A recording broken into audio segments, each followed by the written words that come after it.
I don't even know what that means.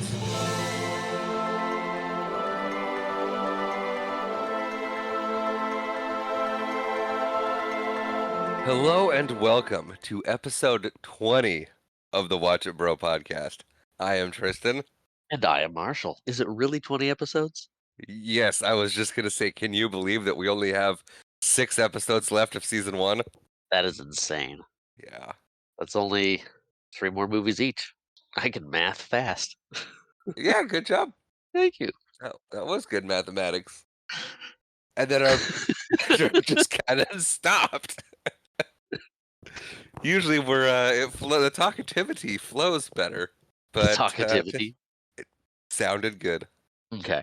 But yeah, it's weird to think we've been going for almost a year. Yeah, it is kind of weird. Awesome. Yeah. When we Yeah, it's first been a started, lot of well, fun. yeah, I wasn't sure. I was hoping we would go for a long time. I wasn't sure how Yeah. long it was actually going to go, just because it is a big commitment. But Yeah. it's been easy to keep up with Yeah, for the most part. yeah. It has been. When I'm not doing 4-hour episodes, it's Yeah, no, a lot easier. it definitely is. But yeah. I mean, we did bog down a little bit in the summer. It's just kind of harder to find the time, but Yeah, it's been but it's been we fun. powered Yeah. And I was checking our analytics last night. through. Ooh. Yes. So we have listeners in the United States, Okay. Germany, India, Canada, Okay. and now New Zealand. Oh, that's awesome. Go New Yeah. Zealand. Yeah, I'd like to go to New Zealand one day. Thank you for hosting the Lord of the Rings. Yes. So yeah, we have we have a listener from New Zealand now. Awesome. We've Well, made it almost welcome. all the way around the world. Yep, we're getting there. I mean, Uh, That's about as far as you can go. yeah. Yeah, it is. Yeah. So to our listener from New Zealand, we're sorry. We've made this awkward, but thank you for listening. We hope Yeah. you come back. Hello and welcome to episode 20 of the Watch It Pro podcast. All right, should we get into the specs? Yeah, let's do that. Get into the specs. I don't. Did we Movie. say what we were watching? We were watching. We were going to be Oh, talking about what? just You didn't use stumbling my way words. over you. I did not use words, So today, but no. this episode. Do you want to introduce it? This episode we're doing "Oh Brother, Where Art Thou?" Yes, we are. I have nothing else. You have all the specs. I know. That's why I was like, "Why are you interrupting me?" Please go forth. So as Inform the people. So as Marshall so awkwardly pointed out, we are we are going to be talking about "Oh Brother, Where Art Thou?" I believe this is our first Coen brother movie on the podcast. It is, yes. So it was directed by Joel Coen and written by Joel and Ethan Coen, the famous Coen brothers, who brought us this movie, The Big Lebowski, Fargo. Fargo. Yeah, so I drew a blank after The Big Lebowski. I saw your eyes go wide. I'm like, is he trying to get one? I'll throw one out there. Fargo. Yeah, Fargo. No What no else? country no country for old men. True Grit. Yeah, yeah. You've probably seen a Coen brothers movie, and you probably liked it. Yes. It's starring George Clooney, John Turturro. Yes, John Turturro. Turturro. I kept saying it like Totoro, and I'm like, I don't think that's the right No. pronunciation of it. We're sorry, But Mr. Turturro. Turturro, John Turturro. Hopefully that's correct. Who you know him from many things. He was very very sneaky in Mr. Deeds. He Yes, he was was. he was in The Big Lebowski with John Goodman, who's also in this movie. Yes. I think he's done 3 Coen Brothers movies with um, John Goodman. I read. Trying to think of what the third. Is it Raising Arizona? I don't know. Anyway, I know John Goodman has done 3 Coen Brothers movies, and I believe um, John Turturro has also done 3 Coen Brothers movies. Should have fact checked that better. Anyway, next is Tim Blake Nelson, who I haven't really seen him in much. He was Buster Scruggs in The Ballad of Buster Scruggs. Oh, yes, he was also in The Incredible Hulk from Was he? 2008. Yeah, We don't talk about that one. we talk about it more than the Eric Bana one. No, there wasn't one like that. I enjoy The Incredible Hulk. Do you? The one with Edward Norton. Yeah. Yeah, It's got Edward Norton, it's got, Liv Tyler, it's got I'm aware of who's in it, okay. and we're not talking about the Incredible Hulk today. No, we are not. So You have also any more starring facts? Charles Durning, Michael Budaluco, John Goodman, who you probably know from Roseanne as the lovable Dan Connor. Yeah, he's a lot less lovable Dan in this movie. Spoilers. You've seen this movie. And Holly Hunter. Yes, the great Holly Hunter, Yes. who is Elastigirl in the Incredible movies. Yes, she is. Which I can't stand. The Incredibles? No, her the voice she does for Mrs. Incredible. It's her voice. No, it's not. She adds a little something to it and it just I mention it to Rachel every time we watch The Incredibles. But this movie Well, was released in the United States December 22nd, 2000. oh, wow. Yeah. But that takes care of my specs. Do you want to take us through the movie now? Yes. Let us go on this odyssey together. That was You an would think. interesting choice of words you used. Do you want to tell the people why you used those words? Because this movie is based on Homer's Odyssey. Fun fact, The while it is based on Homer's Odyssey, both Coen brothers have stated that they have never actually read Homer's Odyssey and did it purely based on what they've seen throughout pop culture. that is fair. I mean, that is one of the um, classic tales that gets used throughout everything, really. Yeah, Um, so many pop culture references to the Odyssey itself. Um, that makes sense. I thought that was interesting and funny. It is interesting and funny. All right, let's get this under the way.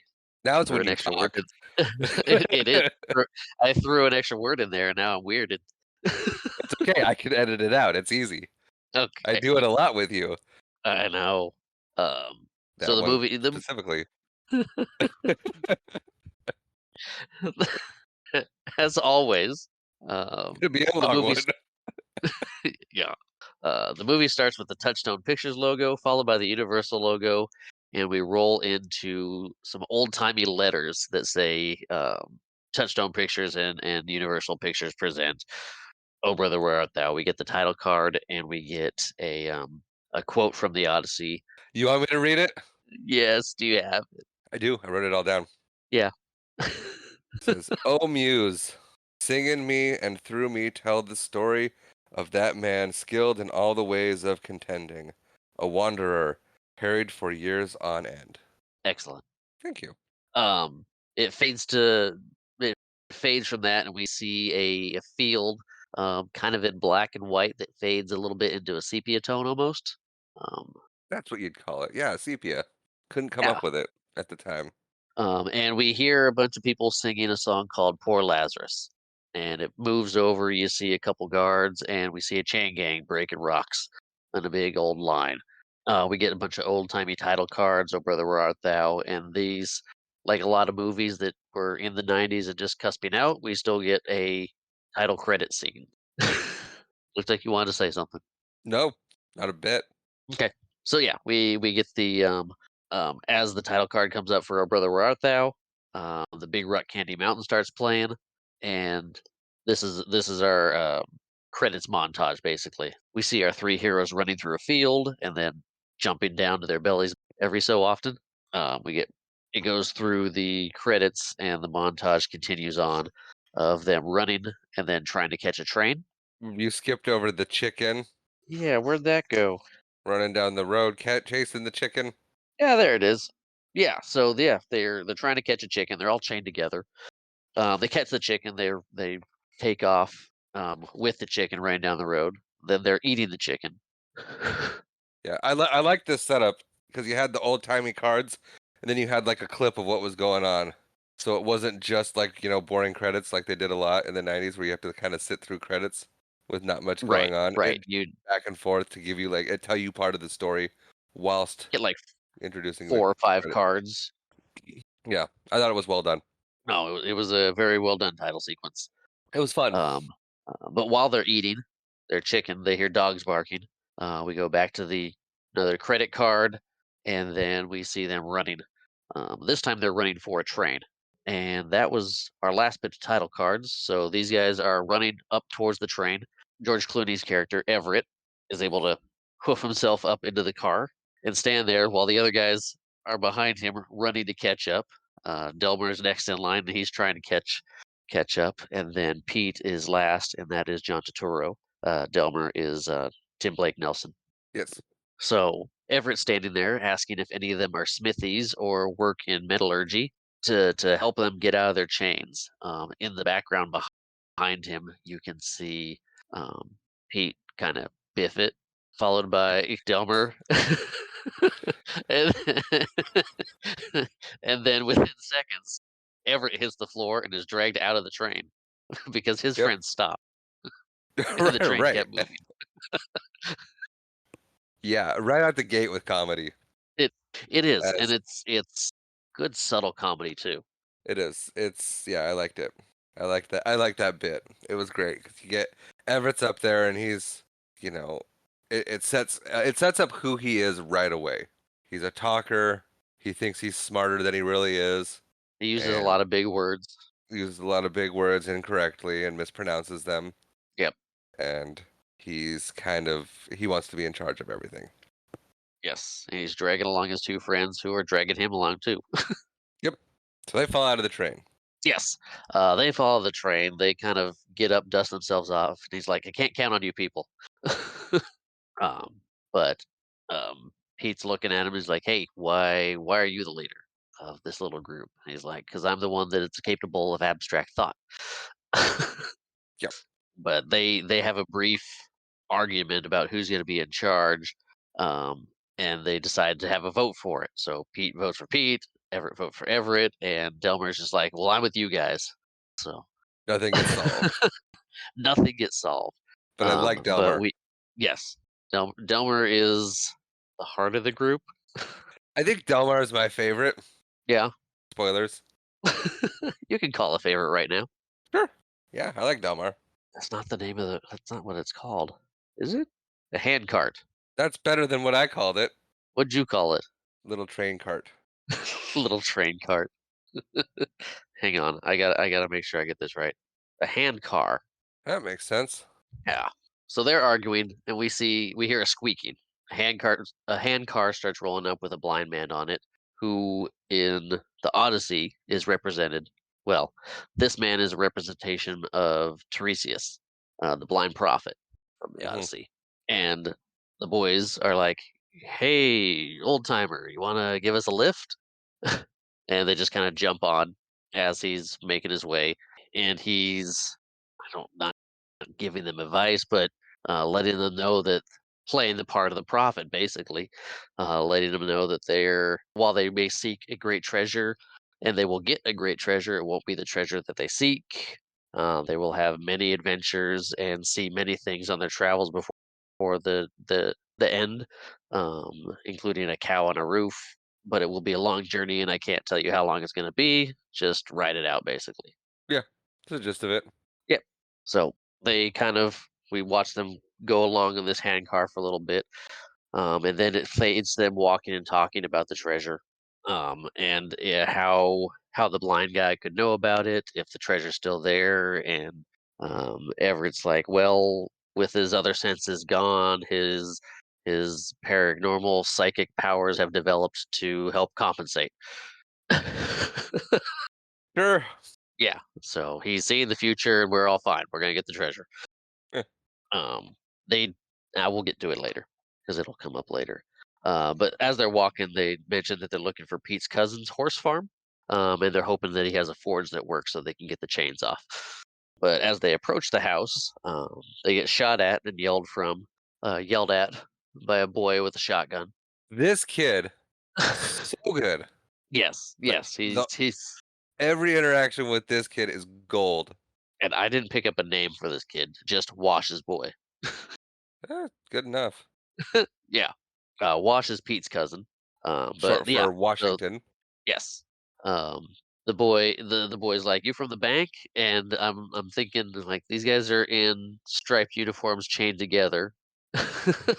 I doubt they're from the bank, He but you was gotta ask. probably told that them bankers are clever and they're gonna try anything. True. true, because then he asks if they got papers, because they ain't getting served no papers. Right. And he's like, I nicked the census man earlier. And Delmar's like, now that's a good boy. Yeah, those darn census people. Right. But yeah, we go around the side of the house where Pete's cousin washes at whittling, just sitting there. Everett introduced himself and Delmer. And Pete's like, "What's it been? 12, 13 years?" And yeah, Wash is like, "Yep." Basically, he's a very, I don't want to say slow, but just kind of patient. I don't know. He's a But thinker. yeah, he's a thinker. Yeah, Wash says, "Yeah, I suppose you want to get those chains knocked off." So he gets them out of the chains. We cut to them eating, and or Pete's getting a family update from Wash, asking about just getting an update on the family. One of their relatives, their cows have anthrax. Wash's wife, Cora, has RUNNOFT. Yep. Yep. Spelling it out so the boy doesn't hear. Yep, Mrs. Hogwallop.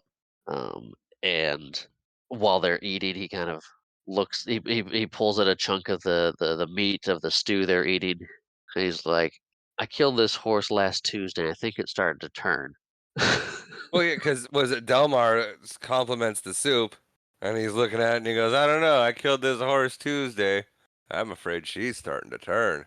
You Yeah, get that kind of, everyone kind of slows down their chewing and looks up.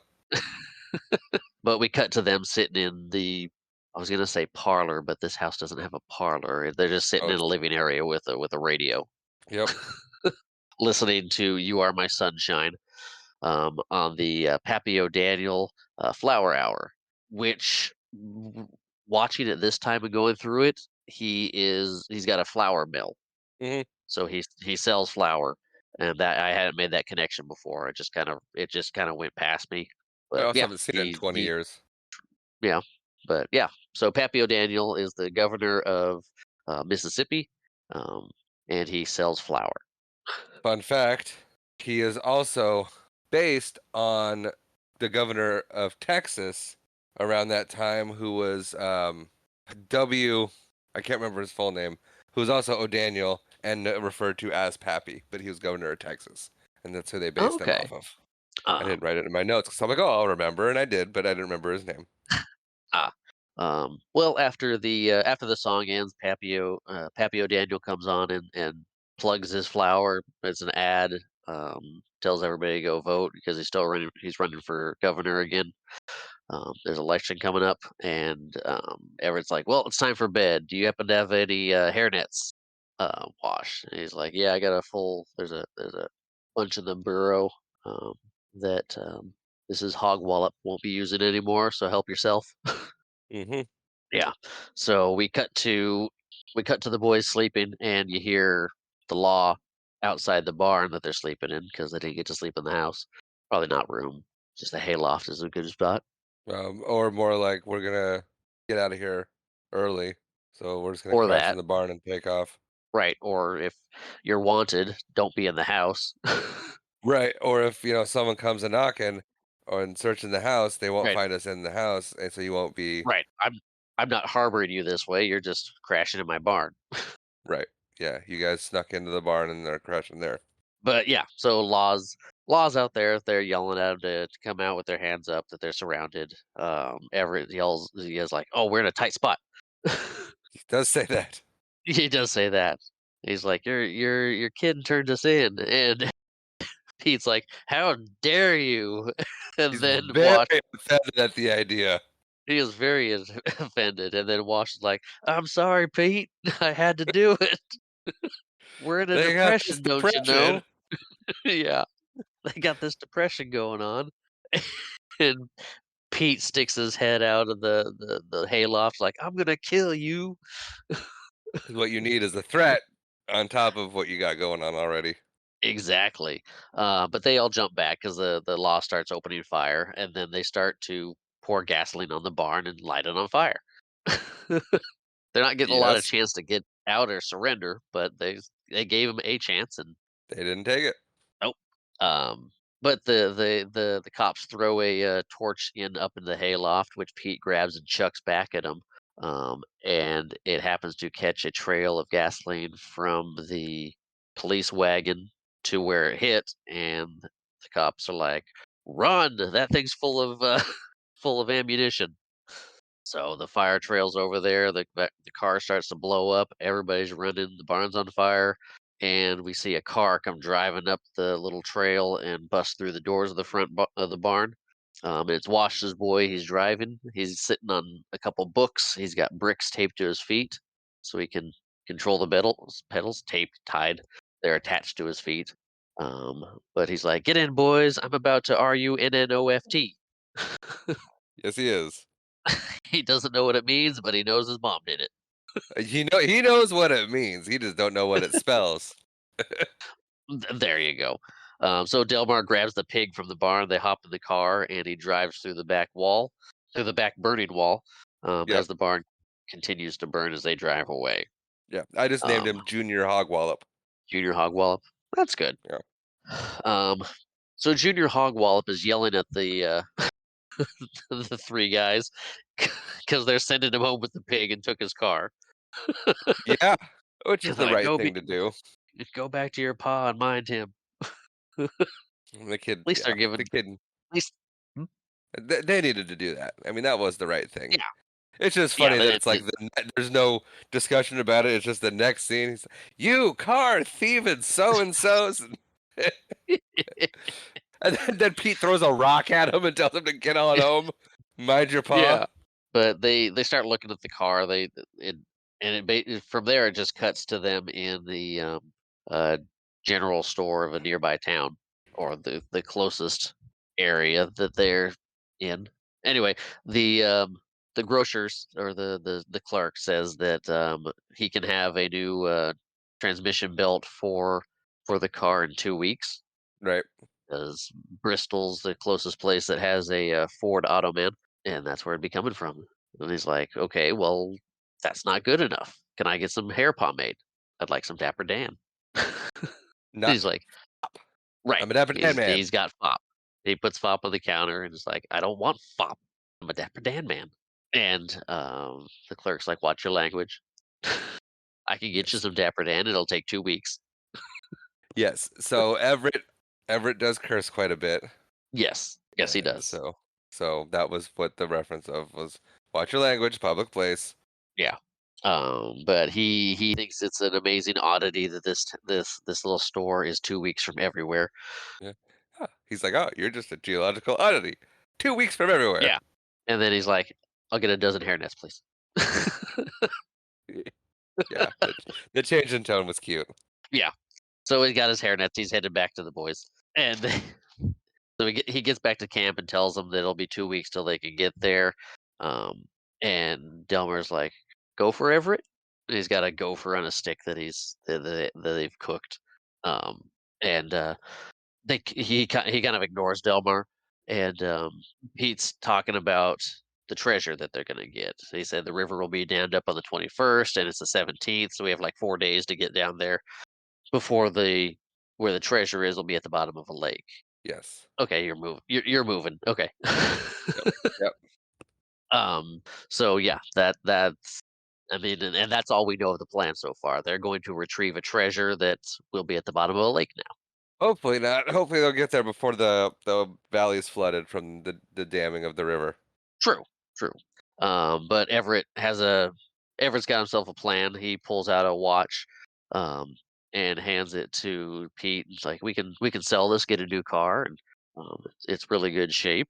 And Pete's looking at it. Washington Bartholomew Hogwallop.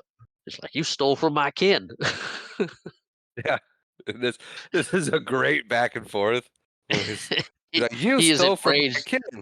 Yeah, and he is enraged by this. Is as about as enraged as he was when Everett accused him of betraying them. Right. And Everett's like, "Who was fixin' to turn us in?" And Pete's like, "Well, you didn't know that at the time." And Everett goes, "Well, I was borrowing it until I did know." And and that breaks Pete's brain a little bit because he's like, "That don't make no sense." And Delmer chimes in with "Go for Everett." Yeah, he's trying to pass off this gopher pretty good. Yeah.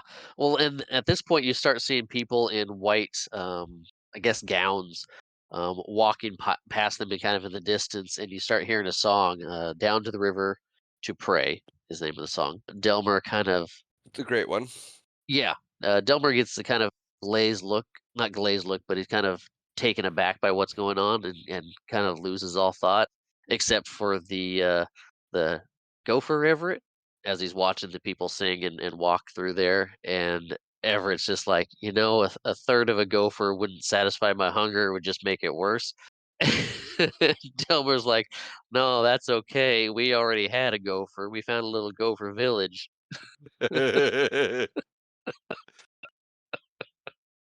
Delmar. Yeah, but they follow the singers, the people, and they end up at a river, and they're watching. All these people have lined up and are getting baptized in the river, and Delmer kind of has an epiphany and goes to what?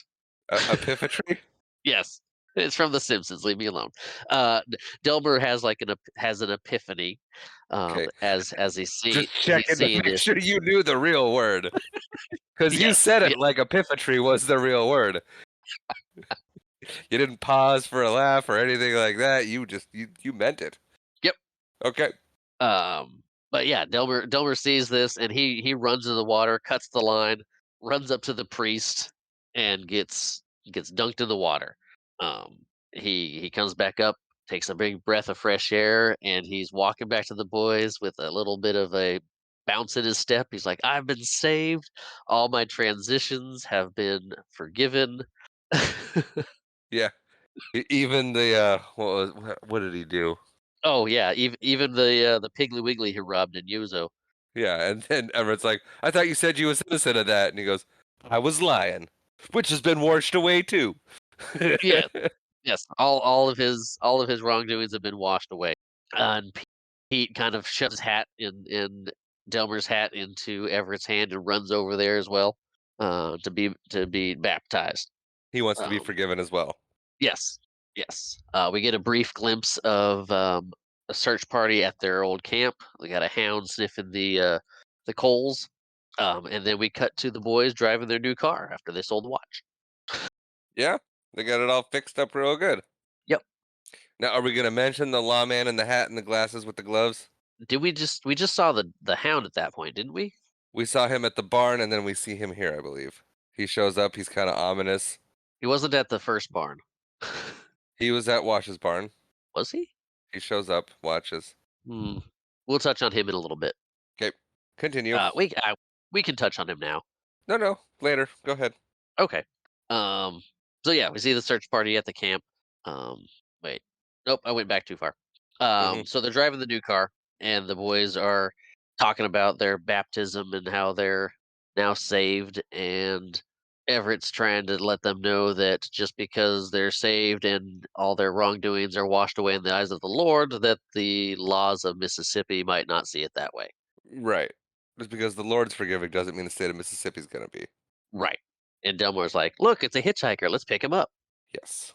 So they pull over and they pick up their hitchhiker named Tommy Johnson, who is based on a blues artist named Tommy Johnson. Is that one of your fun facts? That was going to be my fun fact, yes. And Sorry. then I was going to go, no, no, that's fine. Keep going. You want to continue the fun fact? No, you go ahead. If you got it written down. Yeah. So he's based off of blues artist Tommy Johnson, who was said to have sold his soul to the devil. Hmm. And then another blues artist, Robert Johnson, used that story in a song and is more famous for that tale than Tommy Johnson was. And there's no relation Yes. between the two Johnsons. No. That being said, not to bury the lead, but yes, they asked Tommy what he's doing out in the middle of nowhere because there's no houses, and he's like, "I sold my soul to the devil, learned to play this guitar really good." And I think it's Delmer that asked what the devil looks like because he always wanted to know. And Everett's like, "Oh, that's easy. He's large, red, scaly, got a bifurcated tail, and carries a hay fork." Yep. That's and then Tommy gives a real description. Yeah, do you want to give the real description? I don't have the real description. I was just gonna kind of gloss over the real description. Oh, he says he's a no, he's a white man, as white as you folk. He's got dark eyes, a booming voice, and he has a hound with him. So that was Tommy's description. Ah, sound familiar? The guy that we weren't going to talk about. The guy that we weren't gonna talk about. Yeah, We can talk about him now. yeah. Cause I actually didn't put that together until you gave the description, and I was like, oh, they're describing the lawman. He's Oh describing yeah, the lawman. yeah. He's describing the lawman. The lawman that's following them is a um, white guy. He wears dark glasses. Yep. He's got a nice booming voice, and he's got the hound that's with him at all times. He's very Yeah, very intimidating, impressing, and impressive. you might recognize him from his stint on Malcolm in the Middle as Commandant Edwin Spangler. Yes. But Everett's laughing to himself. He's like, "Well, with these two saved and you selling your soul, I'm the only one unaffiliated for." And Tommy represents Athena in the story of the Odyssey. He and Athena is in the Odyssey. Athena's there to and kind of secretly helps Homer out here and there. And if you notice in the movie that every time Tommy's around, they get a little bit of string of good luck They do. because they picked up Tommy and he wanted to go by Tishominga. Tishominga. Thank you. I'm like, I want to pronounce that right. I wrote it down. But there's a rumor that there's a man there that'll pay money to sing into a can, basically, record a record. And Everett's interested at this, like how much money? But they end up to the WEZY radio station and head inside. Now this is something I just picked up on this time. So Everett's there and introduces himself Yes. as Jordan Rivers with the Soggy Bottom Boys. And that's that. Did you get that reference there No. before? Okay, No. I've seen this movie a handful of times, and this just hit me. Watching it this time. So he calls himself Jordan Rivers, which would say the Jordan River is a biblical place where people get baptized a lot. Yes. And his 2 boys, who he described as soggy when Tommy got in the car, they still have soggy bottoms because they just got dunked in the river. So they're the Soggy Bottom Boys because they just got baptized in that river. Beautiful. Did not put that together. I didn't put that together either until I mean, just going over it, like, Jordan River, like the River Jordan. Like, wait a minute. And it just clicked. Okay, that makes sense then, because I was always like, how did he come up with that? Yeah, it's he's like, "Nope, just like the River Jordan, these guys are soggy because 'cause they're still damp." Fair. That's good. Uh, but yeah, they sing songs of salvation to salve the soul. Yeah, we'll just go to this. I So was gonna the say guy that worked this next part gets a little.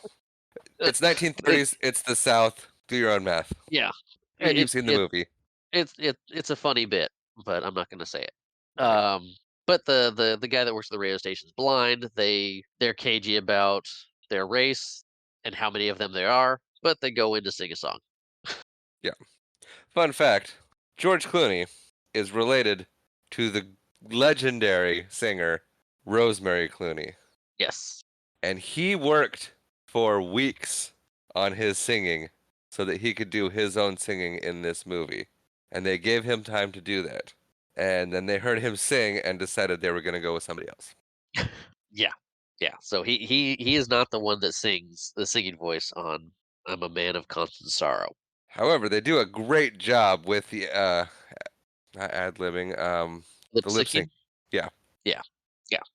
But so they sing the titular song of the movie, and the guy, the radio, he doesn't have a name. He's just Radio Man, Yeah, he's loving it. blind Radio Man. Yeah, he's loving it. He's like, that was some very fine picking and a playing from the guitar Well, guy. going back, they're singing and it goes to him in the booth and he's just like humming along horribly off key Yeah, and he's loving every minute. And it's the guy that got to play this man is he's so good with his eyes. I he's don't know such a what good he's doing. character. He's such a good character actor too. I can't remember his name. I'm gonna look him up because he's been in a bunch of things. You want to look him up? I can, yeah. Here, I'll So I'll do you it. can, But he was in Office Space as Milton. He was that's it. He was Bernadette's boss in Big Bang Theory. Was he? He was in he was in Dodgeball. This guy's a chameleon. Stephen Root. That's it. Yeah, he's been in a lot of stuff. He does a lot of voiceover work also. He does. But yeah, he taps on the window as they're done and is like, "Hey, come sign these papers. I'll give you $10 a piece." And Everett's like, "Well, that's fantastic. Is it all right if Mert and Aloysius just signed X's? Because only four of us know how to write." Genius. Yes. Absolutely genius. But as they're running out of the radio station, getting to the car to get out of there, Pappy O'Daniel comes. His entourage pulls up, and they're getting out. And this is Charles Durning. He played Doc Hopper in the Muppet movie. He's also done a bunch of character actor parts in a ton of things. But they're headed in to do the Pappy O'Daniel Flower Hour to talk to the masses to get the votes they need. And his son Junior is trying to talk to these guys like, "Hey, don't forget to vote. We got an election going on here." And Pappy's like, "Come on, we're talking to the masses. That we don't need to do individuals. Let's go." Pappy O'Daniel is not a nice man. No, no, he's He not a is nice man. he's very mean and crotchety and yeah. Yeah. So as they head in, though, Junior tells them to vote, and they take off. We're at night again. We cut to nighttime. They're around a campfire. Tommy's playing a song, "Hard Time Killing Floor Blues." And wasn't that the same song that was playing over the top of them riding off on the train, the handcar? Oh, that might have been. It was. Yeah. So yeah, Tommy's playing. They're all kind of lying around, talking about the $1 million. Million point two. Um, yep. And yeah, Everett's like 1.2 million, and Delmar's like 500,000 each. Ever reminds them it's 400,000 each. And they start talking about what they're going to do with their money. And Pete wants to get a restaurant out west somewhere, be the maitre d', dress all fancy, wear a tie to work. And Delmer wants to go buy back the family farm. Then they ask Everett what he wants to do with it. And he's like, "Oh, I didn't really have a plan for it when I took the money." And Pete's like, "Well, that doesn't sound like you. You have a plan for everything." Fun fact: four hundred thousand Yes. dollars in the 1930s would be about 7.5 million today. Dang. It's a good chunk of change. Yeah. But they're interrupted because they hear Law yelling, and they scurry through the woods a little bit and look over. They're not far from a barn where their car was parked in. So the Law's yelling at the barn, thinking they're up in the hayloft again. Right. Well, and that I think you skipped that part where they were talking about getting ready for bed, and they were like you said, Tommy brings good luck. So they just happened to, what was it, Pete said, "Why don't we just? I'm just gonna sleep right here. I'd like to sleep just right here, not go Yeah, back into the barn." yeah, And yeah. everyone agrees to that. So that saved them from getting caught. Right. They're safe outside. They're peeping over the through the brush, and this is where you see the lawman with the dark glasses and the dog silhouetted out with the fire of the barn. You really see him for the first time here. They're watching and like, "Oh, geez, where'd Tommy go?" And Tommy took off. At this point, Tommy was running. So Tommy had probably saw this guy, recognized him as, or at least he looked like the devil that he saw. Yeah. But Tommy's gone. So we fade to the three of them walking down the road. They got out of that tight spot. Um, I forgot about that. Everett mentions if they think he has time to run in and grab his pomade. Yeah. He cares a lot about his hair. He does. But they do not. He does not go to his pomade. But so yeah, the three of them are walking down the road when a car starts. You see a car driving up behind them, and it pulls up and um, asks if it's the road to Inabita. And they kind of start talking about like maybe if you go down this way or this way. And you can see other cars starting to come up. And he's like, "Why don't you guys get in while we think about it?" So they're like, "Oh, great, we got a ride now." So they hop in the car and they start driving. And he's like, "Who? Any of you familiar with a Walther PPK?" And they're like, "So what line of work are you in?" Yeah. Yes. Because as he's pulling up, you see that there's money just flying out of the car, and Delmar is kind of just while Everett's talking, Delmar is kind of looking around, and he catches like a $10 bill out of the air. Yeah. Maybe they'll think nothing of it and get in. And actually, as they're Yeah, they riding, think Delmar's like, "Excuse me, George." This guy's name's George Nelson. yes, he introduced himself as George Nelson. That was the next bit. Yep. Sorry. Are you gonna get That's to okay. the folding money? No, you can do it. Well, he's like, Excuse me, George. Some of your folding money's come unstowed, and he's like, "Oh, just shove it back down there." Yeah. They're really So yeah, nonchalant about the situation. right, right, and he's asked them if they're good guys. Like, well, up until yesterday, we weren't good guys. We just both got saved, saved and forgiven. But he introduces himself as George Nelson. Pleasantries go around, and then he tells Everett to hold the wheel, and he kicks the door open and leans up onto it and says, hand me the gun." Yeah, which Plummer does. Yes. Also, George Nelson is the representation of Hermes, the god of thieves from Homer's Odyssey, Okay. being being a criminal and a thief himself. Um, so yeah, he gets into the Tommy gun and he just starts opening fire on the cops, yelling at them, telling them to come get him. That he's George Nelson, and then he says, "I hate cops, but not as much as I hate cows." He sees cows. This He does part, see cows. Rachel did not like this part at all. Yeah, so he turns the Tommy gun, shoots a couple cows. They start moving all over the place. Some of the cows get on the road. One of them gets hit by the cop cars, and they get held up. Um, so fun fact here. Do you have a fun fact here? No. Okay, fun fact here. The movie almost didn't get the approval to put no animals were harmed in the making of this because of this scene. They had to prove that the cows in this scene were actually digital and not real cows that got hurt. Okay, so no animals were harmed in the making of this film. Yeah, no animals were harmed during the making of this, but the people that did the inspections, everything, looked at the footage like, "That's a cow. You're hurting the cow." They're like, "No, no, it's digital. We created it." Like, "No, no, that's a cow." So okay, so those are all CGI digital cows. Yes, yes, they're all the ones getting shot up, the ones getting run over. Those are all digital cows.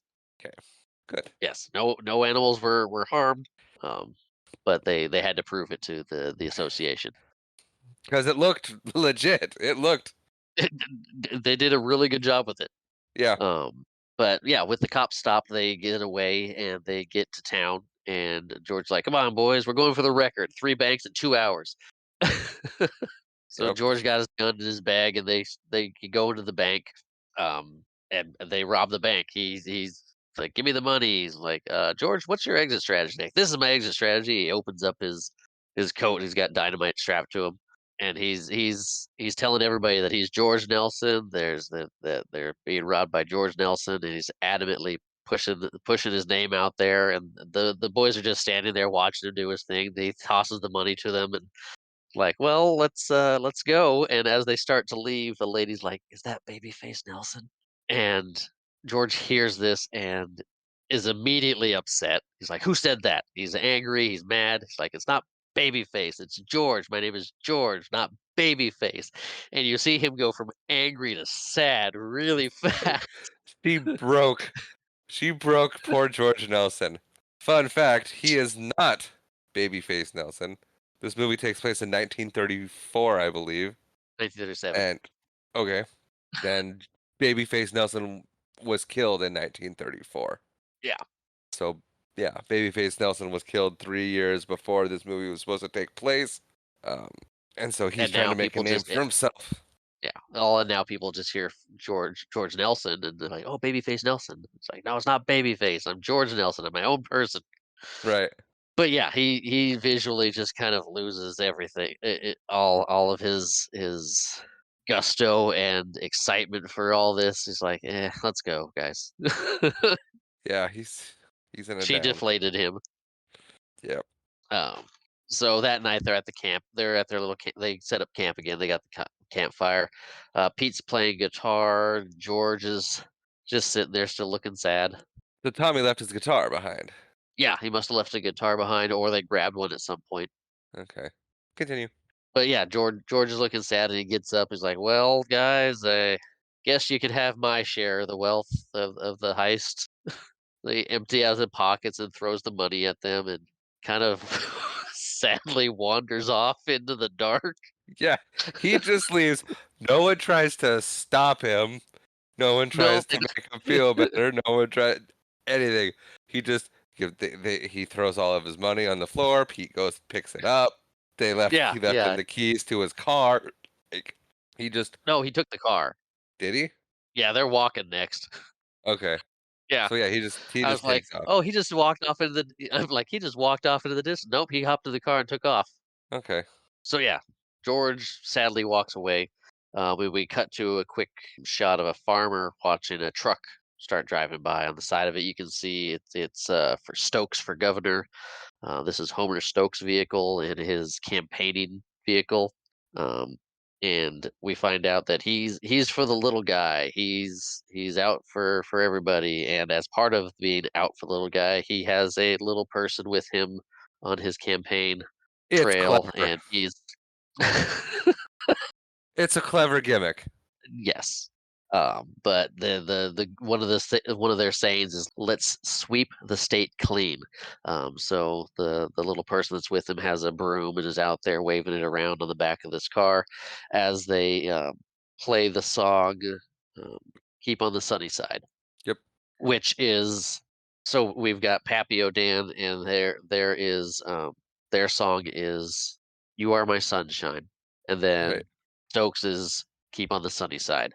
They've got that sunny theme, and um, but "Keep on the Sunny Side's" playing out the vehicle as they drive past the WEZY radio station. We cut inside to the blind radio manager, who is talking to Mr. French, and Mr. French is like, "I'm looking for the Soggy Bottom Boys. Their songs being played everywhere. It's countrywide. People are losing their minds over this. We got to find them and sign them to a contract They're like because the we don't want the other Beatles. guy." Yeah, it's like because we don't want the other guys to get them. And the radio manager's like, "No, no, we don't want the other guys to get them." So he has no information on 'em, they just signed the thing and left. Um, but they're looking for him because their song is blowing up. Um, we cut it starts to fade, and you hear the song "I'll Fly Away" start playing, and we get a little bit of travel montage. This is why I We said they do. didn't have the car. Huh? We do. We get our first montage. Oh, yes, and they did not have the car. They're running they're walking down the road, they're hitchhiking at one point, and then they realize it's a prisoner truck moving chain gangs around, so they kind of hide their face. When Everett ties his shoe, and Everett or Pete starts choking and pulls Delmar over to help him. The truck drives past. We cut to a lady asking for the Soggy Bottom Boys record, and the clerk's like, "I'm sorry, man, we can't keep it on the shelves. We just got a bunch in yesterday, but it's gone." Um, and then we cut back to the boys. It's raining. They're kind of looking out from under an awning. They're telling stories by the fire, where you hear Everett kind of talking, but he's not really talking. He's kind of He looks like a Muppet. yeah, he's got his hand in a hook shape. So he's telling scary stories. But they're telling the stories. They're hitchhiking again, trying to get down the road further. You see them in a shop pointing way up high, and they're getting the Dapper Dan for Everett, and then they leave the store as somebody else goes into the store, and they jump into his car and drive off. That's where they get the car. Yeah. I did not even piece it. I thought they jumped in their own car. Nope. They've been walking and traveling. They stole a pie at one point. They didn't steal the pie. They took well, yeah, they stole the pie, but Delmar left money for him on the windowsill where the Yeah, pie had been. I thought Um, they passed a cop. No, they were being all secretive and weird because they were stealing his car. yeah, they jumped in the car and took off. Delmer is playing the banjo that was in the back briefly, and Pete hears something. He's like, Stop! Stop the car!" And Everett hits the brakes, and Pete is out of the car fast, and you can hear hmm faint singing. You can hear faint singing, and in one of the probably most literal translations or comparisons to Homer's Odyssey, we have the sirens. Yes. Yeah. No, that's pretty ham-fisted. That's the word, right? Yeah.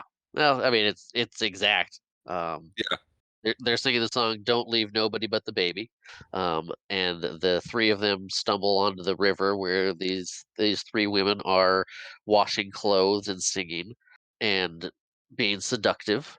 hmm They start giving them moonshine and being all pleasant. Yes.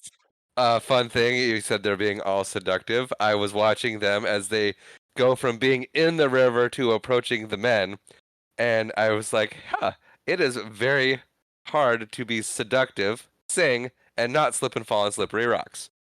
Because you can see the poor lady in the back. She's watching her footing real good. Yeah. Just, I don't know. I Um, caught it. It was funny to me. yeah, but they're relaxing them up pretty good, and then we cut to Delmar waking up. He's laid out flat on his back. He looks up. He kind of tilts his head up and sees Everett across from him, his little feet sticking up, and then he looks over as he's getting up, and he sees Pete's clothes laid out like a starfish. Yeah. And he gets Everett up and like and Everett starts yelling for Pete, and then all of a sudden the shirt starts beating, and Delmer's like, "Oh my, they left his heart in there," and Everett Everett looks a little worried. He's the skeptic of the group, but he's looking at that like that's pretty messed up right there. What? Yeah, I mean, yeah, he's probably really hungover as well. He wakes Yeah, up, Pete's gone, and there's this beating heart sitting there, as far right, as you can and tell.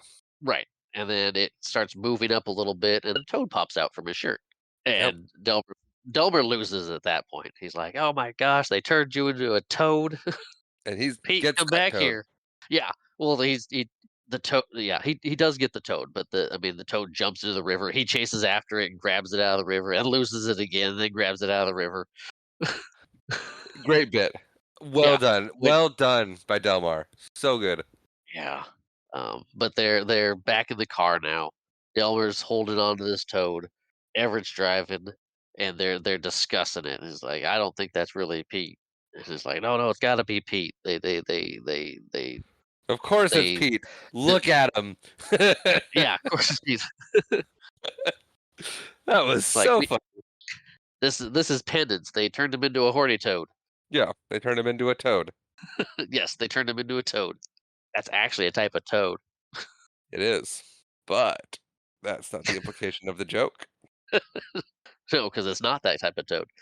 But they're now at a fancy restaurant. They're sitting there getting ready to get some food. Everett tells Delmer to put the lid back on the box because there's a toad. The toad just sitting in a shoe box at this point. So he puts the lid on it, and he's like, well, we don't want to just lock him away. And Everett's like, well, if that is Pete, he deserves it. He was fixing to do some taxes, and Delmer's like, well, we were fixing to do some taxes too. And that he says that as soon as the waitress comes up. Loudly. Loudly, yes, and Everett's like, "Sorry for my uneducated friend here," and he pulls out some money and and hands it to her. He's like, "I'm sorry about that. We'll get our food now." And the crinkle of money or the sound of the money, It was the um, snap snap, because he um, snapped and unfolded the bill gets for her the to grab. attention. Yes, gets the attention of a man a couple tables over, and another direct parallel to the Odyssey, the Cyclops. Yes, because he has one eye. Yes, the man gets up. He's got an eye patch, so he's just got the one eye. He comes over and introduces himself as Big Dan Teague, or Big Dan if Teague is too long. Yep. But he comes over, has a seat. He says he sells Bibles and he can help them get money too. Yep. So John Goodman is a fantastic actor. He is. He is His a southern he is a accent is quite inconsistent. That's fair. I was noticing it, and I'm like, oh, his accent, it's kind of coming in and out of it. You know. Um, but yeah, so he's sitting down talking to them briefly, and he's like, "You know what? This isn't the best setting for this. We don't want to hear people overhearing us. Why don't you pay for my meal so I don't have to go up to my room and get my cash? Pack up yours as a picnic, and we'll head someplace a little more private, and I'll tell you how to make some money selling Bibles." Yeah, he's definitely. You can tell he's a scam artist. Yeah, yeah. He's talking And about Everett's there's a like, lot of "Well, that's fantastic. Let's do that." So yeah, they get the meal all packed up and they start heading out. And as they head out, we kind of pan over and see Papio Daniel is there at the same restaurant with his team, and they're like, "You're not doing well in the polls," and they're just more election talk. He's like, "Well, why am I not doing well in the polls? Like, we don't really know. This guy's new. He's got some new ideas. You're kind of old timey, but people like old timey. I kind of like old timey." He's like, "You are the worst." But we cut to the guys out at the picnic. They're having the picnic under this tree. Um, Big Dan keeps eyeing the shoebox that's always in Delmer's vicinity. Um, and as they finish up eating, Big Dan is like, "Thank you for the brief respite in the communication. I always like to digest before I pontificate." Uses big words like Everett does, except he's He using does them use right. Yes, he does use big words like Everett. And so he's like, "Well, I brought you out here to teach you a lesson, to learn you all something. And the thing about selling Bibles is you got to get a wholesaler. And the one thing you need to know, it's all about money." And then he just gets on that kick and is like, "Well, it's time to teach you a lesson." And he stands up, he looks around and grabs a branch off a tree. Yeah, Everett's Everett's just watching him eating his corn. And Delmer's watching him too, and he's like, "It's about the money, boys," and he swings right into Delmer's face. right. And Everett is entirely unfazed. Yeah, he's like, "Oh, what's this? What's this leading to?" He's Ooh, he's just a demonstration.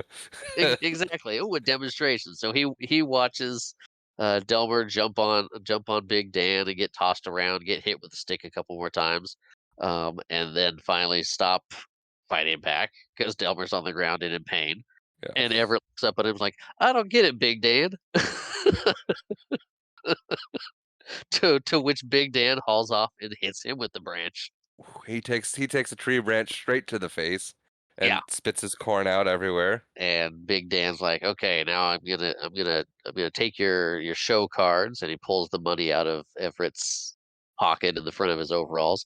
He's like, "Now for what you got in the hole," and he goes to the shoe box, opens up, and he's like, "It's just a toad."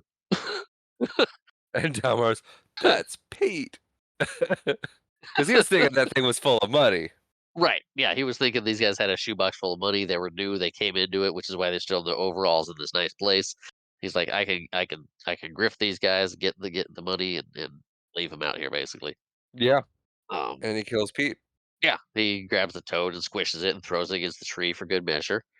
Uh, And you just see this yeah, the Delmer's visual like, no, the visual of the toad bouncing off the tree was probably funnier to me than it should have been. it was funny. Well, I'm not saying it wasn't funny. I'm just saying it was funnier to me than it should have been. Ah, Probably not. but yeah, so Big Dan has left the boys just kind of lying on the ground. He heads over to the car, jumps in, and drives off, which I'm assuming is their car that they had stolen. Yes. He's definitely not the lovable Dan Connor we all know. No, no, he is Big Mean Dan Teague. Yes. And then we get a cut to Pete, who is getting whipped pretty bad. Yeah. And for asking where for the other information. Yep, asking where the other two are, where they were going, where they're at now, and the man with the hound shows up, and terrifies Pete. Says, "Well, if you're not going to tell us anything," and toss a noose over the rope and drop it down. They put the noose on him, and he's like, "Wait, wait!" And they holds up his hand to stop them, and we fade away to black. That's not what he says. He says, "God forgive me." And that's when he says, "Hold." Okay, you remember that? Which I do. Especially Good. since you since I pieced together that this man could potentially be the devil. Yeah, yeah, yes, So and if so we're the talking about the Homer representations, this guy's Hades. yeah. So it's the calling on God that spared him. Oh, yes. That makes a lot of sense. Hmm. Um, so we cut to the boys. They're in the back of a hay truck. They caught another ride, and they're talking about continuing on without Pete. And Everett's like, "Well, Pete would have wanted us to go forward." Delmer's not too sure. They talking, and Delmer kind of fades out a little bit. You can it's as you they it the smoke comes up as they're driving past this chain gang, and Everett looks out, and one of the guys stops and looks over him, and it's Pete, and they make eye Hmm. contact, and Everett's like, "Does Pete have any brothers?" Yeah. Delmer's like, "Well, I don't think so." It's like, "Well, I'm That seeing that things." sounds. Yep. Heat must be getting to me. Yeah, heat must be getting to me. They just kind of stare for a sec as they continue to drive off. Um, and we cut to a Homer Stokes rally at a park. And Keep on the Sunny Side is being sung by a little band up on the stage. And this is where he's like, I'm here to help the little man. And he's got his little person to be there and help him out. And the truck pulls up, the boys get out. And Homer's like, and so up next we have the little Warby Gals up to sing a song. And that catches Everett's ears, like, "Warby Gals?" And he starts making his way to the stage.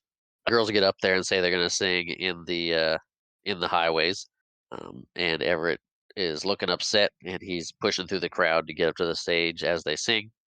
It's a pretty big crowd too. It takes him a while to get up there, but as they finish Also, singing, he gets yep. As they finish singing, he gets up there, and they're like, "Daddy!" and run over and give him a hug. And um, I was gonna say the oldest one, but one of the girls is like, "That's not our daddy. Our daddy was hit by a train." yeah, he gets patronized by these kids pretty good, Yeah, he's like, I won't hit by no train." and they kind of brief him on what's going on in their life now. Right. He's like, "So it's no longer McGill?" He's like, "No, you got hit by a train, so now we're Warby gals." Mama's maiden name. You got a maiden name, Daddy?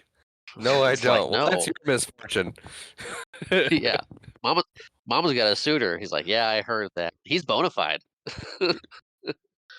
Yeah, this whole exchange was pretty cute. Yeah, he got her a big ring too. His name is Vernon T. Worthrop, or Uncle Vernon, but tomorrow he'll be Daddy. Yeah. And he's like, "Okay, okay, where is Mama?" And they're like, "She's at the Five and Dime buying nipples." So he's like, "Okay." The band starts playing. I'm weary. Let me rest. As we cut to Everett walking into the shop, and this is where we meet his wife, Penny Warvey, Holly Hunter. Yep. She's got three girls with her and a baby that she's holding. Hence the need to purchase nipples. Yes. And she's kind of But awful. yeah, yeah, she is kind of awful. Rachel didn't like her. But yeah, yeah. But as Everett comes in, one of the girls is like, "Daddy," and she's he's like, "Why are you telling them I got hit by a train?" And she's like, "It's better than telling them you went to a penal colony. I got divorced out of embarrassment." Yeah. uh, yeah. Uh, yeah. But Yeah. they're chatting briefly, and then Vernon comes over. He's like, "Is this man bothering you?" And Everett's like, Everett just looks at him. He's like, "Vernon," or he says, "Ward You Waldrop, Waldrip? Waldrop." Yeah. He's like, "Yeah." He looks him up and down, then grabs Penny, like, "Over here." So they go over a little bit of ways, and he's talking about them. He's like, "These are my kids, my 6 girls." And like, "7, daddy." Just like, "Yeah, where'd that one come from? Why didn't you tell me about her?" Yeah. Which how old do you think that kid is? It looks about 1.5 ish? Yeah. Okay, so he's been in prison a couple years then. Yeah. He's probably been in for about 2. Okay, Because it's because a we year never and a get any half. time frame on No. yeah. But you picture a year and a half, a year to a year and a half. You picture he probably got in right as she was getting pregnant with the baby. So I would guesstimate about 2 years he's been in. Okay. But yeah, they're chatting in loud, hushed voices that Vernon's bona fide. He can provide for the girls, and that Everett can't do anything. And the best thing he ever did was get hit by that train. Yep. And And he retorts with, "Oh, you wanna say it?" you go ahead. And he retorts back with, "You lying, unconstant succubus." And that's off Wardrip. Yeah, Wardrop's all like, "You can't swear at my fiance." He's like, "Well, you can't marry my wife." And then they put up their dukes. Yeah, yeah. Well, and Everett throws a punch first, but misses. And then we And they learn why. Well, yeah, they put up their dukes, and Vernon Wardrip has his fist right up in front of his face, and and Everett It's has his hands up and off to the side yeah, with no blocking. Um, he's blo Everett he gets hit. blocks he blocks every shot with his face. Yeah, he does. He gets hit a dozen times or so. And then the clerk tosses him out of the store and says, "Stay out of the Woolsworth." Now, when I first watched this movie, I was rooting for Everett during the fight. in that fight? Yeah, Okay. What? that's all. The first time I saw it, I was rooting for him. After that, I just accepted that he can't fight, and why they do it is just to add the fact that like it's another way that this man is supposedly better than him. Right. Um, so yeah, he gets tossed out and banned from the Woolsworth. And we head to the theater, where the picture shows play, and we see Everett and Delmer watching a movie. It's a movie called Mert and Marge. It's from 1933. It's about Mert trying to get her show on Broadway, and it features the Three Stooges. So it is an actual movie, not just made for this. Oh, nice. Yeah, Everett is telling Delmer how bad women are. He's venting his anger about his Yes, wife. yes, and lumping every woman into that. Like they're all Yes, bad. They he lie, is they trick you, they he's very much projecting. yes, very much.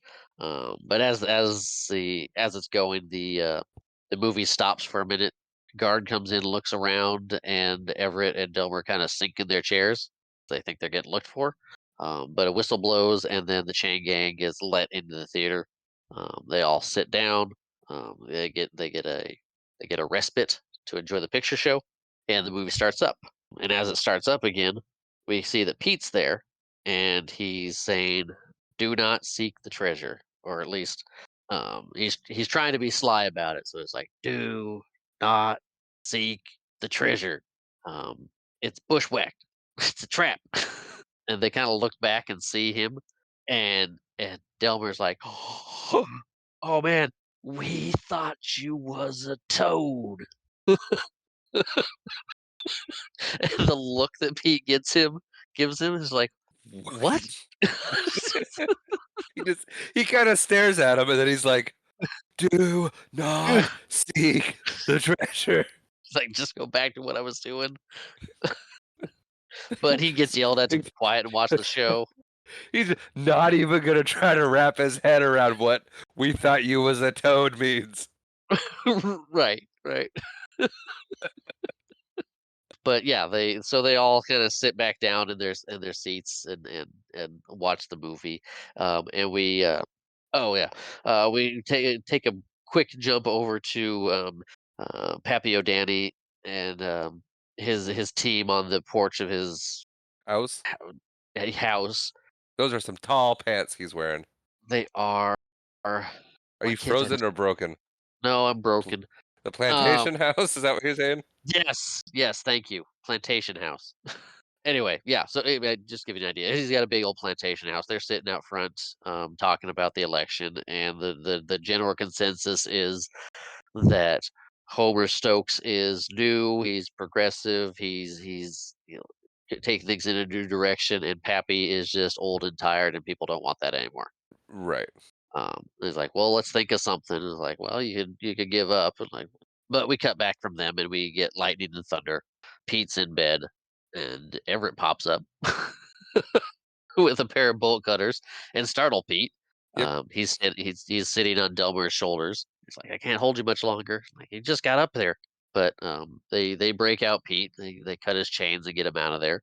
And Pete's telling them that the ladies took him in for the bounty. Yep. And Everett's like, "See, I told you they were bad." It's a good thing we got out of there before they came back for us. He ain't wrong. True. But yeah, they're like Delmer's like, "We didn't abandon you. We thought you were a toad, so that's I guess that's our fault." Yes, it is. But he's filling Pete in on what happened. They got beat up by a salesman. We got banned from a Woolsworth. And he's like, "Hey Everett, was that all Woolsworth or is it just that one specific Woolsworth?"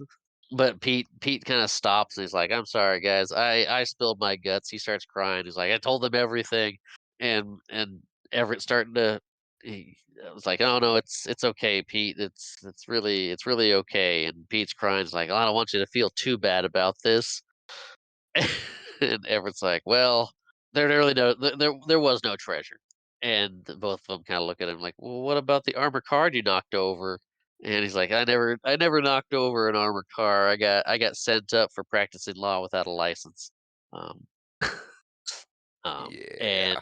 yeah, he's like so they're trying to wrap their heads around the fact that there's no treasure. And he's like, "Look, my wife was getting married. I needed to get out. I just you guys were chained to me. There was really no other option." And and Pete's like, "I had 2 weeks left of my sentence." Oh, Everyone's like, "Well, I could have waited 2 weeks. You would have been married by then." And Pete's thinking is like, "Well, with the added time for the escape, I won't get out until 1987. I'll be 84 years old." He's like, "I had no other option. We were all chained together. What did you want me to do?" And Delmar looks at him and is like, "Well, I'll be 82." yeah, yeah, because he's like, I'll be 84 years old. Delmer, always the optimist. I'll only be 82.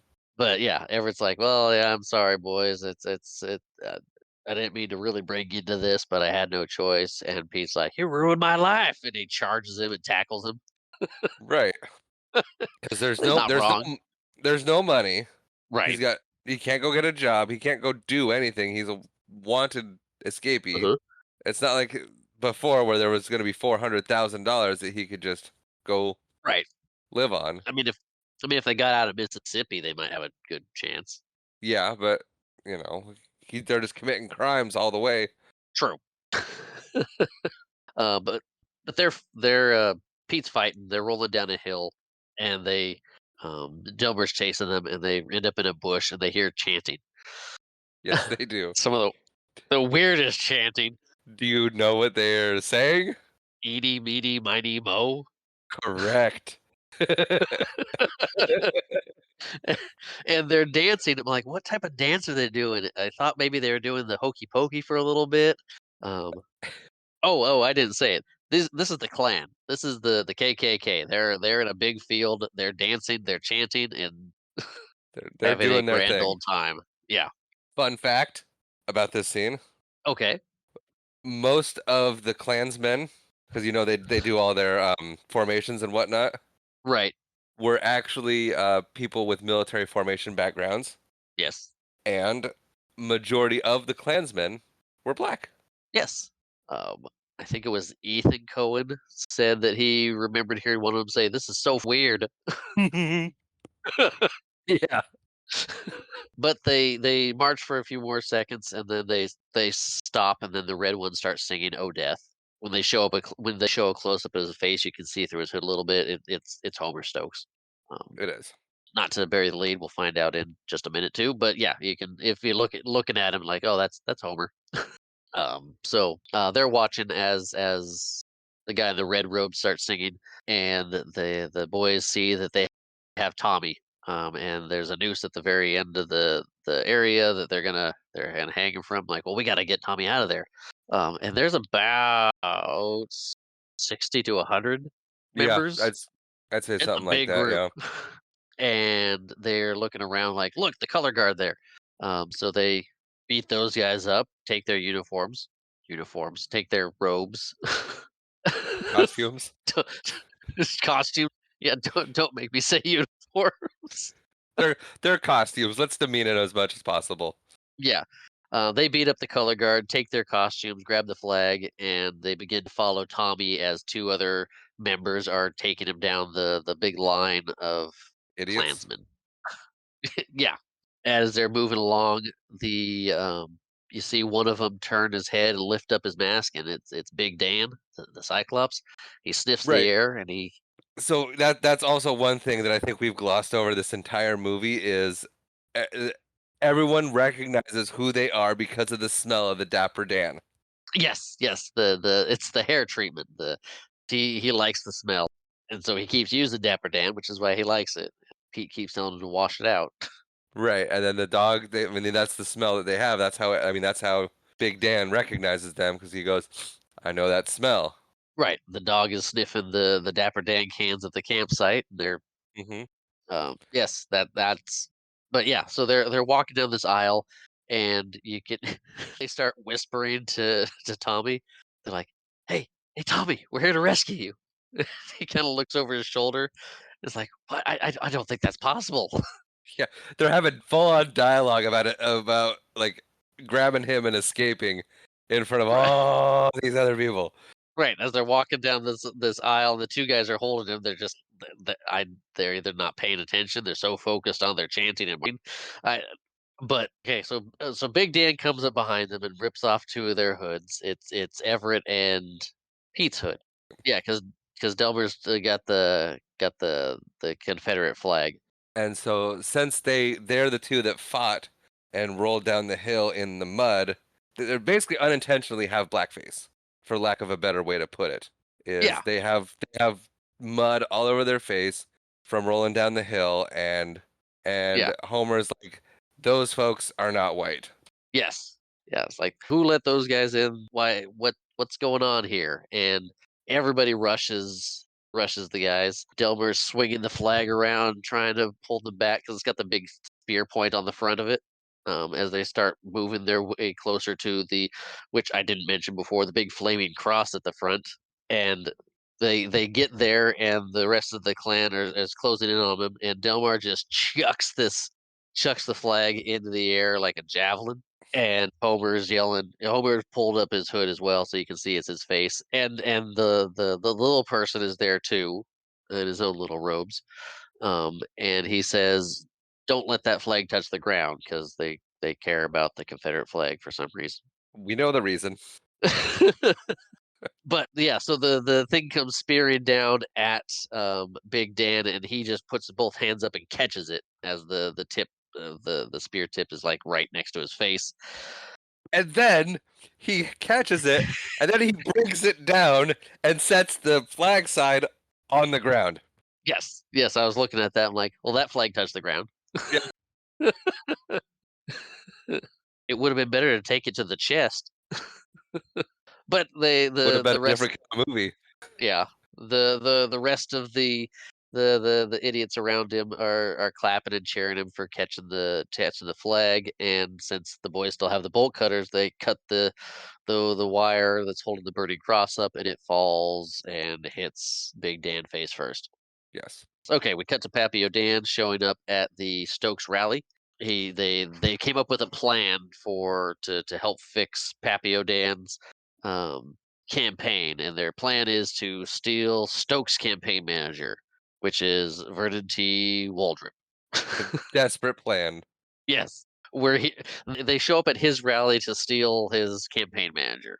Yeah. The boys are outside the event too. Everett's there. He needs to talk to his wife because she's supposed to get married the next day. So he's got to do this now. Pete and Delmer are kind of hesitating, like, "Hey," and Pete's like, "Who put you in charge? We've had nothing but trouble since you've been taken over, and we're gonna do this." He's like, "Yeah, I'm sorry, boys. Give me a chance. I know I can fix this. I can make this right. I can get my wife back. I can get us out of here. I've got a plan. Just trust me." Tommy just is standing back there. It's kind of like, "Yeah, sure, Yeah. let's do this." But they have Tommy now. They got out of the clan meeting with 100 clan members around them. So here's hoping a little luck their way. Um, so they agree, and then Stokes and his friend show up in the car, and he is visibly upset about what happened at his clan meeting. Yes, he is very shaken. Yes. I wouldn't say shaken. He's upset that the people had the audacity to show up and wreck things that were going to happen. Yeah. But we cut back to the boys who are sneaking into the event. They've got fake beards on now, and hats, and they're pretending to be a band as they sneak into the back, and they just kind of move themselves onto the stage. They're sticking with the plan, act like you belong, and go with it. So they get on stage. Tommy goes to stand over near the other guys playing instruments, while Everett heads to the front of the stage to talk to Penny, and Delmer gets to the mic. He turns and tells the boys to play "In the Jailhouse Now," and they start playing, and he starts singing, and that Yep. is really Tim Blake Nelson singing. Is it? I was gonna say that sounds like it was really him. Yes, that was really him singing that one. Good to know. He Yeah, did well. yes, yes, he did. I like this song a lot. I do too. But Everett's talking to Penny. He's like, "Hey, I've changed. I know a guy. He's gonna print me up a dentist license. I'm gonna be a dentist. We can do this." And she just looks at him and turns away. And Pappy O'Dan comes over and starts chatting up Vernon. And then Vernon's like, "I can't switch mid campaign. That's insane. You're insane." And we cut back to Everett and Penny. He's like, "I wanna change, I wanna do better, I wanna be better, I wanna be there for the girls." And then we cut to Stokes coming in and walking up. He's like, "What are you doing here, Pappy?" And Everett's like, I need to be here for my daughters, the girls are here." And then, Delmer's done singing at this point, and Tommy has started up the the music for "I'm a Man of Constant Sorrow." Yes. And that cue gets Everett up. He's like, "Oh, I gotta go sing." And then it gets everybody in the place all hyped up. As Yeah. Everett gets to the mic, he realizes everybody's standing, applauding, and cheering. He's like, "What the heck is going on?" That's the second that it hits for them that they realize how popular they actually are. And actually, we Yeah. glossed over it, but there was a time during one of the montage where they were eating the pie, and then he throws the paper in, and the top page burns down, and beneath it you see "Soggy Bottom Boys. Who are they?" So there's an ad in the paper that they missed. Oh, yes. Yes. Thank you for bringing that up. You're welcome. But yeah, so the song starts going, Everett starts singing. Oh yeah, people are standing up and cheering and clapping for them, and there's a guy in the back who's like, "Hot dang, it's the Soggy Bottom Boys," and Penny is shocked and stunned as she kind of looks up at him, looks back, and looks away, and she doesn't know what to do at the moment. But Pappy's like, "Oh man, these boys are a hit," and Junior's looking up and like, "But they're integrated," and Pappy's looking at him and looking around, is like, "People don't care that they're integrated." And then Homer Stokes recognizes them. Yes, he does. The smell of the Dapper Dan. No, I think he recognized Their Tommy faces, probably, probably. or yeah. Well, Tommy's the only one not wearing a beard. Oh, Tommy's wearing a beard. Was he? Yeah. Oh yeah. Homer Stokes recognizes them and stops the party. And then He's like, "No, proceeds no, to. no, this." I was And gonna then say, go ahead. yeah, Homer stops the performance and then grabs a mic and completely destroys his whole campaign in a matter of 2 minutes Yes. by admitting lots of things that he probably shouldn't have and saying a lot of things he probably shouldn't have. Vernon comes up, whispers something in his ear, and Homer's like, "Those boys are fugitives off the farm. They broke free from the chain gang, and I have it on good authority that that one sold his soul to the devil." And people kind of gasp for a second, and then they start booing Homer, Yes.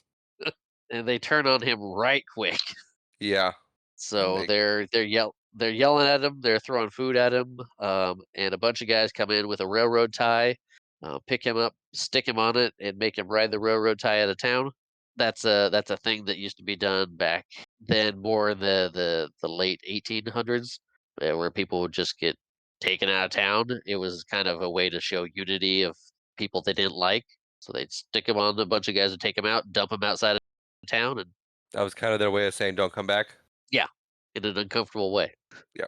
So he didn't just lose his campaign, he got thrown out of town. Like, yeah, he's over. Yes, yes, he got booted out of town, and with him gone, the song continues. They start singing "Constant Sorrow" again. Everybody's all happy and loving it, and Pappy's like, "I got an opportunity. I'm seeking the. I'm taking it." And he's tries to crawl up on stage, and then realizes he can't do that. Junior kind of pulls him back, so he goes around to the side and heads up the stairs. But as they're singing, he comes hopping out on stage, dancing to them, rubbing his hands together like they're a fire, they're hot. Um, It's funny. It's hysterical. It's yeah, a great scene. It's a great he's bit. happy. He's happy, and he's proving how much he likes these guys to the people there that were there for Homer Stokes. Yeah. Yeah, he's very much taking advantage of this opportunity that's fallen into his lap. Yeah. So yeah, the song ends, and Pappy O'Danny gets on the mic and says, "Well, look at that! Look at these guys! They're awesome! I can't believe what Homer said about these guys. That sounds awful." He's not willing to forgive their rough and rowdy past, and he's like, and if all their past transgressions are indeed in their past, and he kind of looks back at them, it's like it is, right? Like, oh yeah, yeah, we're changed, we're good now. It's like, well then, as governor, and I'll use my power, I'm gonna pardon these guys. So their rough and rowdy past is in the past. They've got a clean slate, and I'm gonna use them as my brain trust. So this also solidifies Pappy O'Dan in this as the Zeus of this story. Ah, Um, as he pardons them, gives them a clean slate, gives them jobs, gets them set up so that they can achieve their goals of Everett getting his wife back and moving forward. So he is the Zeus at this point. Um, and as kind of an end to the night here, the Soggy Bottom Boys are going to lead everybody in a round of "You Are My Sunshine."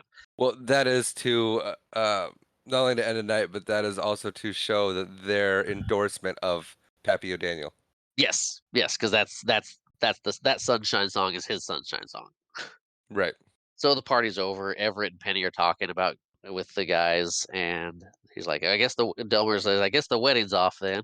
And they're like, "No, there will be a wedding, but it's gonna be Penny McGill again."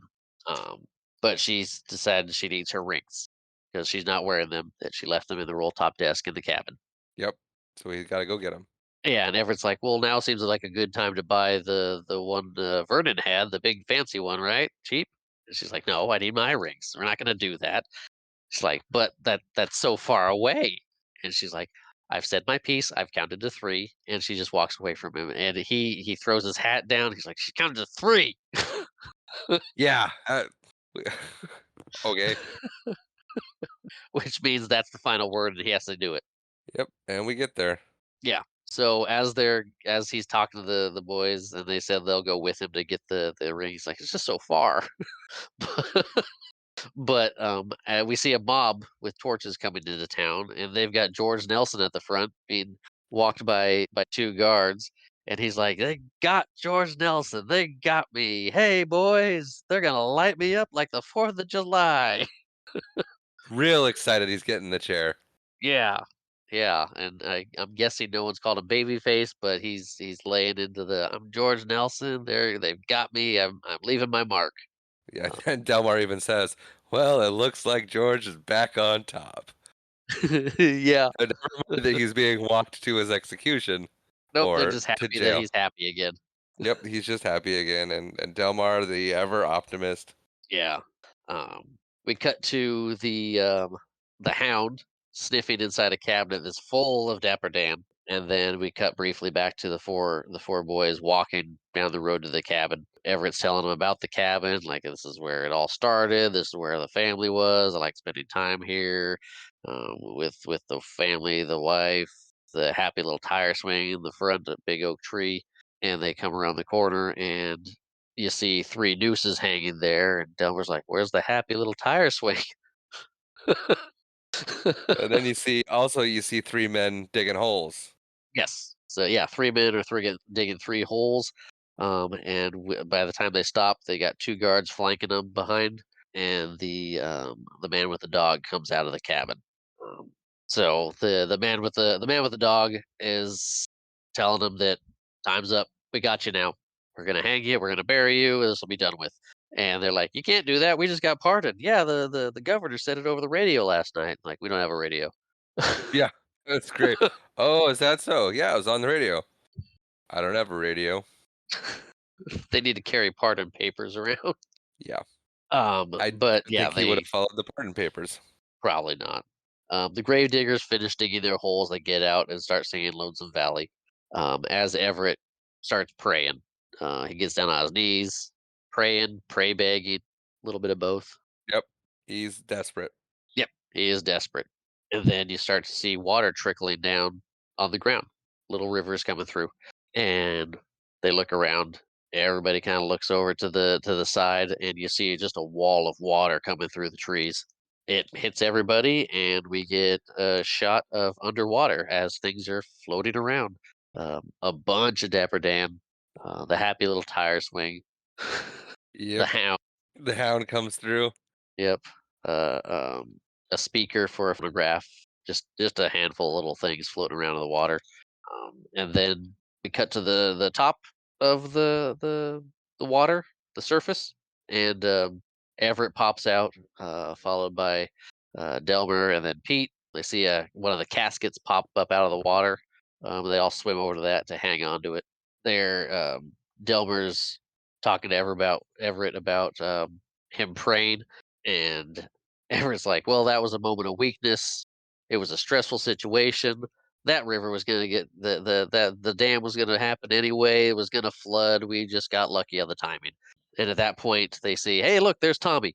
And what you on there? What are you floating on, Tommy? He's like, "I'm on a roll top desk." Lucky Tommy again's got the roll top desk. Yep. So they get the rings out of the roll top desk. We fade and we hear the little McGill girls singing Angel Band as Everett and Penny are walking together with the girls all twined together in their little family train, and they're fixing to get married. Everett shows her the ring, and she's like, "That's not my ring." He's like, "What Yeah. do you mean it's not your ring?" It was in the roll top desk. She's like, "I said I thought it was in the roll top desk." And he kinda stops for a second. He's like, "But," and he's like, "You're gonna have to get the ring. It was either under the mattress or in the bureau or," it's like, that's under a lot of water at the bottom of a lake now. It's finding a little ring and all that is that I what?" Yeah. And she Eh, counts to sh- 3. She's awful. Yes, and she counts to 3 and just starts walking away. The girls keep singing. They cross a little railroad track, and the youngest one is following and stops and watches the old blind man on the hand car going by for a second, and then gets tugged away. Yep. And And he's same song they're he's singing. yeah singing the same song that they're singing, and that is "Oh Brother, Where Art Thou." Yep. Why don't you give your final thoughts first? I will. So when you first mentioned this, I was so excited. I remember watching this movie in the early 2000s, and I remember loving it. Yeah. Like, oh, I was so excited for this. And then we watched the movie, and I was honestly quite disappointed. Oh yeah. Yeah. Um, there was a lot of really good in this movie that was really fun, and there was a lot that it was just kind of okay. I Okay. didn't care for the language in it. It was a whole lot rougher on language than I remember it being. It seemed unnecessary, and I had totally forgotten about the whole KKK scene. Oh yeah. I totally, yeah, forgot all about that. Had no memory of that whatsoever, and then that came up, and I was like, "Oh, oh boy, no." And so, yeah, there was a lot of parts about the movie that I enjoyed, but I'm pretty sure that was the last time I'll watch that movie. Okay. Very, very different experience now than the first time. Okay. Go ahead. I still love the movie. I had a blast with it. I laughed through. I mean, there's a lot of jokes. I enjoyed the story and the plot. I liked the path it took. I liked looking this time since I was watching it a little bit differently, taking the notes and looking a few things up. I got to follow along with, not follow along, but kind of pick up the ties to Homer's Odyssey, as well as pick up a few things that I didn't notice before, like why they're called the Soggy Bottom Boys, and um, seeing things I hadn't noticed before, which I really enjoyed. So I will be watching this again. I had a lot of fun with it. Yeah, I don't know. I So might watch it again. I just it didn't it didn't hit the same. that's fair. But like talking to you about it, I do appreciate the ties to Homer's Odyssey. There's a lot that I didn't pick up on before. I just it there yeah, there Yeah. was a lot of things in it also that I really didn't jive with as Okay. well. So it was That's. like I mean. some parts were great. It was pretty hit or miss. It was either like things were great and hysterical or things were really just kind of like I really don't like that. Yeah. So it was Eh, kind of a balancing act of up and down without a real consistent okay. greatness or whatnot. I get that. I mean, people's taste change too over the years. I mean, there's. I Yeah. mean, I didn't care for Rocket Man as much as I used to love it. So it's things happen. People change. Yeah, and I've definitely changed a lot over the last year, Yeah. so I think that has Okay. something to do with it as well. Yeah. I don't have anything else to say about the movie. I don't either. I think we just get into what's next. We do, and I decided on this one pretty early, since we did McHale's Navy and Down Periscope back to back, and it was fine. It ended up being fine. I'm not concerned about making sure that our themes are different and we don't have repeat actors and whatnot. Okay. I think we were worried about that for a while, but that proved to be not something we really needed to worry about as long as we weren't during huge, huge stretches Right. Right. We don't of want the to same do movie. like 3 road trip movies in a row, or I don't know. I mean, even Yeah, then we could. But yeah. I don't think it would be an issue. I don't think people would get sick of it. So I'm gonna do a favorite that I know mom and dad are gonna like. okay, We're also gonna go back in time, okay, a little bit further back. okay. We're gonna go into the 1800s, Ooh, and we're gonna go back to a movie that came out in the 1960s okay, with a couple of repeat actors. okay. And you know this movie very well. Blazing Saddles. How did you know? Really? No, Oh, okay. I've never seen Blazing Saddles. Okay. Support your local sheriff. Oh, that makes a lot of sense. With Joe Danby. With Joe Danby, who we just saw in Down Periscope, and James Garner, who we saw in Maverick. Yeah. Well, I mean, yeah, yeah. I mean, the repeat actor thing. It's been a while. Where it's not like right on top of each other, but yeah. Right. No, that's fantastic. I like Maverick. I think this is going to be a fun one. Not Yeah, well, Maverick. it's support your local I like sheriff. Yeah, we know I you like like Maverick. We heard that episode yeah. already. Yeah. No, I like support your local sheriff. I think that'll be fun one.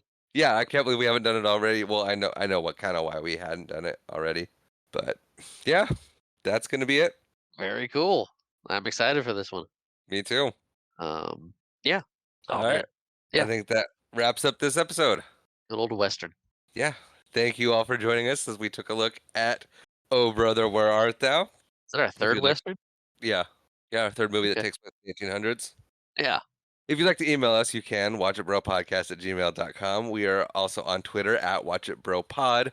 We are also on Facebook and Instagram under the same handle. Our intro and outro music is provided by Nihilore, that intro being Grace, that outro being Haven. And as always, thank you for watching.